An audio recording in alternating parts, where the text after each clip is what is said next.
still thinking about community, both here on YouTube and in the wider world. In the broader sense, you know, about how groups of people work together and make agreements and negotiate systems whereby they can get along, you know, maximise one another's potential and so on. And I suppose I'm thinking about it in terms of a nested set of guidelines, agreements, laws, bylaws, rules, you know, the kinds of things that official and non-official systems that we create or have created for us that allow us or force us to coexist relatively peacefully. Because I'm not thinking about this in terms of the real world and then thinking how it translates onto YouTube. Because of course where I live here in the UK we have a set of laws which apply to everyone. And we have, you know, more or less obey those. I'm not allowed to kill anybody or rape anybody or steal people's stuff. And that's pretty straightforward. But beneath that, and then everybody's, you know, everybody has to more or less abide by that. But below that, there's a whole set of either overt or covert agreements that we make with one another, isn't there? Maybe this way. So, for example, where I live in Cornwall, the house that I live in is on a little street of houses in this little village, and there's no parking space for me. I don't have a drive, you know, or a garage, so I park my car in front of the house, as does the neighbours on both sides and up the street.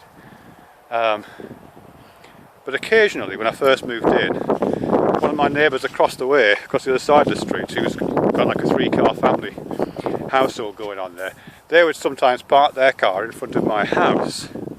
Now they're perfectly within their rights to do so. I don't own the street. There's no law I can bring against them.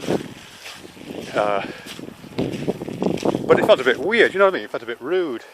In fact, my neighbour on one side, Sharon, she came round and said, "What is that person parked in front of your house? That's a bit rude, isn't it?" And I didn't know what to say about that. So anyway, next time I saw that person who'd parked in front of the house, you know, I said, you know, "Excuse me, hate to bother you, but I'd really like to be able to park in front of my house because there's nowhere else to park. Is there any possibility of you parking somewhere else?" And she explained the situation that she has. It's a 3-car household. They're having difficulty parking, but actually they did have some other possibilities which I didn't have. So in the end we parted quite amicably, and she doesn't park in front of my house anymore. And what I said to her was, well, if I go away any time on holiday or whatever, I'll let you know, and you can feel free to use my in front of my house as a parking space then, of course, it's absolutely fine. And so we're left on reasonably good terms with goodwill intact, I think, on both sides. But of course I'm not appealing to any law there. I'm just appealing to kind of neighbourliness, to, you know, good fellowship, to the hope of some kind of reciprocation, or not even direct reciprocation, but just this is the kind of society I would like to be able to live in. Would you like to be able to live in this kind of society, where people don't go to the rule of law each time, but make, you know, individual negotiations with one another, take account of one another's needs, try to help one another out to satisfy those needs? Is that the kind of society you'd like to live in? And I personally would. It kind of relates a little bit to the gift economy stuff that Laura Layla was talking about, and I was talking about recently.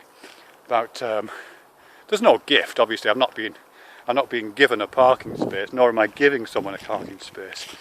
But I'm trying to give some goodwill to the society in which I live, in the hope that when I need some goodwill, I'll get it back. You know, regardless of what the dictates of the letter of the law says. You know, that I would like someone to make allowances and not treat the space outside my house as a first come first serve free for all and park there anytime they want.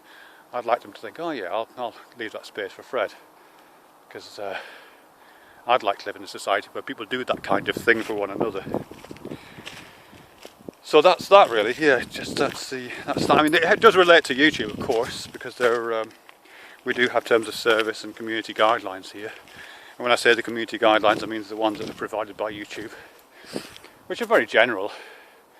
I used to think they were badly written because they're so ambiguous, but actual fact I'm growing to like that, actually, the ambiguity of those community guidelines. They're open to interpretation, and different communities, different groups of us, in theory at least, should be able to interpret them slightly differently, all staying within the broad terms of service and the rule of law, of course. But within that, there's some wiggle room, providing we do, work with the same interpretation, and none of us are saying, well, look, there's only one interpretation, and it's the rule of law, and I'm going to go to the police if your interpretation doesn't agree with mine. That kind of thing. Because I don't think any of us would benefit from living in an online community like that, where we're always kind of prey to one another's dogmatic adherence to their own interpretation of community guidelines. It does require a bit of negotiation. I mean, the difficulty here, of course, is that the system on YouTube isn't set up like the system in my village. We have a lot of nomads wandering through, a lot of vagrants wandering through, a lot of hermits walled up inside their houses in these villages of ours, denying the existence of the village that they live in, throwing stones at passers-by and parking wherever they like. And that's the tragedy of the commons, isn't it? We have this common set of community guidelines, but the tragedy of the commons is it doesn't take an awful lot for a few people to trash that simply by ignoring it, really, and just using it for their own selfish purposes. But that's that, really. Anyhow, geez. It rained all day yesterday. It's not rained. That horizontal line you can see across the screen is the water. That's the sea. I'm looking west. Sound you can hear the hum of traffic on the A30 below me. All the way around, look, panorama. Famous panorama in perpendicular night. The women are going bananas and disappearing from sight. Invisible girls go haywire. I'll be there, go, go, die. I was a teenage werewolf. Or was I?